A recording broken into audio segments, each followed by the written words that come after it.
வணக்கம் ஃப்ரெண்ட்ஸ், நான் உங்கள் மனோ எலக்ட்ரானிக்ஸ் கருண் நண்பர்களே. இன்றைக்கி என்ன பார்க்க போகிறோம்னா, ஒரு கலைஞர் டிவியில் எப்படி பவர் சப்ளையில் எல்லாம் வெடிச்சிருக்கு அப்படின்னு பாருங்கள். இதில் பார்த்தீங்கன்னா ஃபஸ்ட்டே பவர் சப்ளை ப்ராப்ளம் இருந்திருக்கு. ஸோ ஒரு எஸ்எம்பிஎஸ் மாட்டியிருக்காங்க. ஸோ எஸ்எம்பிஎஸ் மாட்டியும் இந்த கெப்பாசிட்டர்லாம் வெடிச்சிருக்கு பாருங்கள். ஸோ இந்த மாதிரி வெடிக்கிறதுக்கான காரணம் என்ன அப்படின்னு பார்த்தீங்கன்னா, இதில் வந்து 160 வோல்ட் வந்து இதில் இந்த கெப்பாசிட்டி. ஸோ இந்த 160 வோல்ட்டுக்கு மேலே வருது அப்படின்னா இந்த கெப்பாசிட்டர் வந்து வெடிச்சிரும். அடுத்த கெப்பாசிட்டர் பார்த்தீங்க அப்படின்னா 35 வோல்ட்டு 470 மைக்ரோஃபேரட் போட்டிருப்பாங்க. இது 160 வோல்ட்டு 100 எம்எஃப்டி போட்டிருப்பாங்க. ஸோ இந்த கெப்பாசிட்டரே பார்த்திங்கன்னா பர்ன் ஆகி வெடிச்சிருக்கு.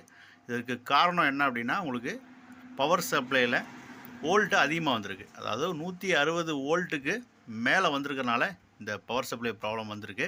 ஸோ இது எங்கே கூடியிருக்கும் அப்படின்னா, இந்த எஸ்எம்பிஎஸ் இருக்கு இல்லையா, இதிலிருந்து தான் வோல்ட்டு இங்கே வரும். இந்த டயோடு வழியாக 160 வோல்ட்டு கம்மியாக 110 வோல்ட்டு தான் வரணும்.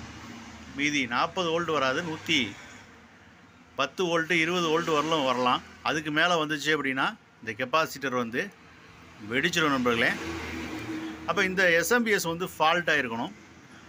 இல்லை எஸ்எம்பிஎஸ் ஃபால்ட் ஆகாமல் வோல்ட் வந்து இன்க்ரீஸ் ஆகிருக்கணும். ஸோ இதில் ஒரு ப்ரீசெட் கொடுத்துருப்பாங்க, இங்கே பார்த்தீங்கன்னா தெரியும். இந்த ப்ரீசெட்டை பயன்படுத்தி நம்ம வோல்ட்டை குறைச்சிக்க முடியும், கூட்டிக்க முடியும். இந்த ப்ரீசெட்டில் ஃபுல்லாக வச்சுருக்கிறாங்க. ஸோ இந்த ப்ரீசெட்டை குறைச்சிட்டு செக் பண்ணி இந்த காம்பவுண்ட்ஸ் எல்லாம் மாற்றிட்டு செக் பண்ணி பார்க்கணும். இல்லைனா இந்த எஸ்எம்பிஎஸ்ஸவே ஃபுல்லாக மாற்றிட்டு ரெடி பண்ணிக்கலாம் நண்பர்களே.